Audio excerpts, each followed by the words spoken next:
Good job. Our next speaker, Terry White, retired deputy sheriff, was a former co-worker of Bob's, and he will enlighten us about what Bob actually did during the day when he was out in South End.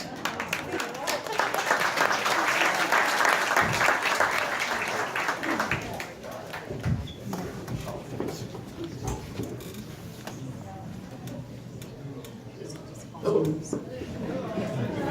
My name is Terry White. I'm a retired chief deputy with the San Francisco Sheriff's Department. And Bob worked in the Sheriff's Department. I started in 1961 and Bob started in 1960. I started in 1963 and he started in 1966. Closer. And so the first time I met Bob was not a formal meeting, actually. I went to St. Ignatius and Bob went to Reardon. And in 1956, we played a football game, a non-league game at Seal Stadium. I don't even know if they've ever played another football game there since. But we had a night game there because both of our teams were pretty good and we wanted to challenge one another. And I met Bob when we bumped into one another on blocking. Anyway, we ended up, I'm not going to say who, except we did.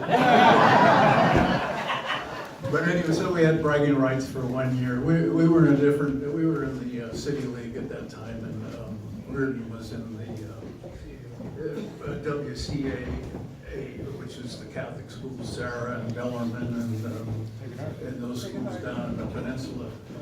Anyway, so I didn't formally meet Bob until in the Sheriff's Department, and I knew that he had started swimming, and I had swam at SI also, and so I was interested in, and then found out in his swimming, I found out that he did to swim across the gate and broke the record by quite a bit, I think. I think the first year he did it, he couldn't get into the beach because of the tides. I was told that story, that he actually beat everybody over there by quite a bit, but couldn't get in because of he didn't know the tides. That was the first year, and then the second year he broke the record, but that's what I know. Anyway, in the department, Bob worked in the jails, which is a tough job, believe me. Nobody grows up to want to be a jail person.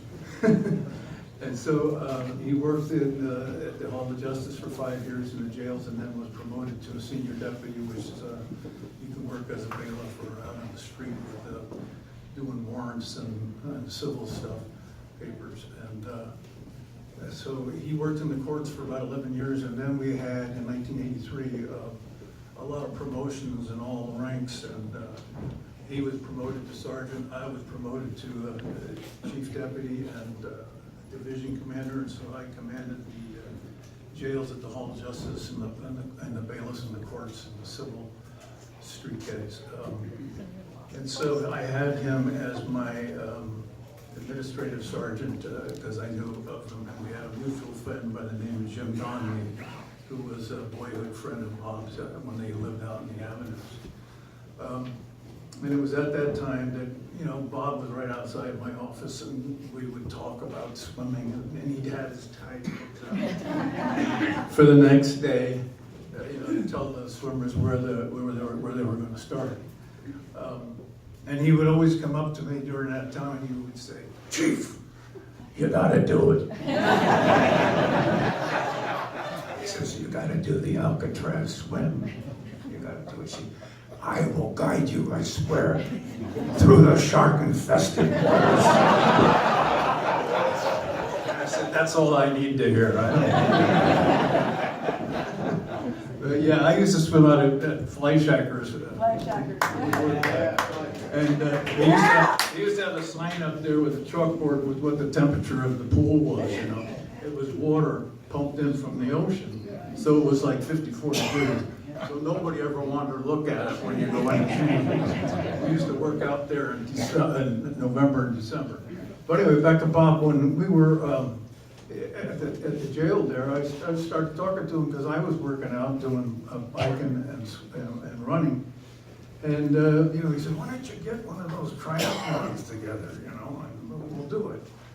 And I said, okay, let me look, and I found one at Stanford, which was called the Rinconada Triathlon. And so Donnelly used to do the run, and Bob would do the swim, and I'd do the bike. And in our age group, which was late 40s, I was 49, Bob was 50, and Jim was 53. But they had to drop down into my age group because you had to swim in the age group, the youngest participant. So we, the first time we did it, we broke the record by 11 minutes. Bob swam in the Rinconada man-made lake on the Stanford campus, which is where it ended. And we were always asked, they asked us for our IDs before we signed up, when we signed up, and then when they saw what we did, they wanted to see our IDs again. Actually, the oldest guy was Jim Donnelly. He was 53, and they would ask him for his ID. But one other story, well, then we did one over at Cal too, and we won that one too. We just got bored, actually, because we were just kicking butt. And they really didn't want us to participate anymore. They wanted some of these San Mateo, Stanford people to win these things. Terry, one story. Yes, one last story. When Bob was working for me in the jail, he, like I said, he was in the administration, but then he had to, once in a while, when the sergeant in the wing and the housing wing was off, he would fill in back there, and we had some bad actors in the jail, still do. Anyway, we would put them in single cells. Well, there's one guy who was always acting up, and Bob went over there. Bob was not shy about getting involved and taking care of things. And so he went over there, and this guy was throwing his food trays and throwing water, threw water at Bob and spit at him. And so he opened the door to the cell to go in and subdue this guy. And the guy had a shiv made out of a coat hanger. He broke it up about this long, and he sharpened it on the cement in the cell. And as soon as Bob came in, he shoved it right into his gut, about 3 inches or so, and missed his heart by about a little over an inch. Bob subdued him right there, handcuffed him, came back out, locked his door, called me up, and he says, Terry, I said, what? He says, I think I've been stabbed. I pictured this guy standing there, wait a minute, you're stabbed and you're standing there talking to me on the phone? Anyway, we took him to St. Mary's, and they opened him up, and sure enough, it missed his heart, or he wouldn't have been, that would have been the end. It was something, and he was just a tough guy, he could get, subdue anything. He was always a great guy to have with you. He'd back you up all the way. You turned around, you knew Bob was there, and you knew everything was going to be cool. And now he's up in the big sky. He's up in the big ocean in the sky. Right. And he's probably telling the big guy up there how he's going to take care of things and stuff.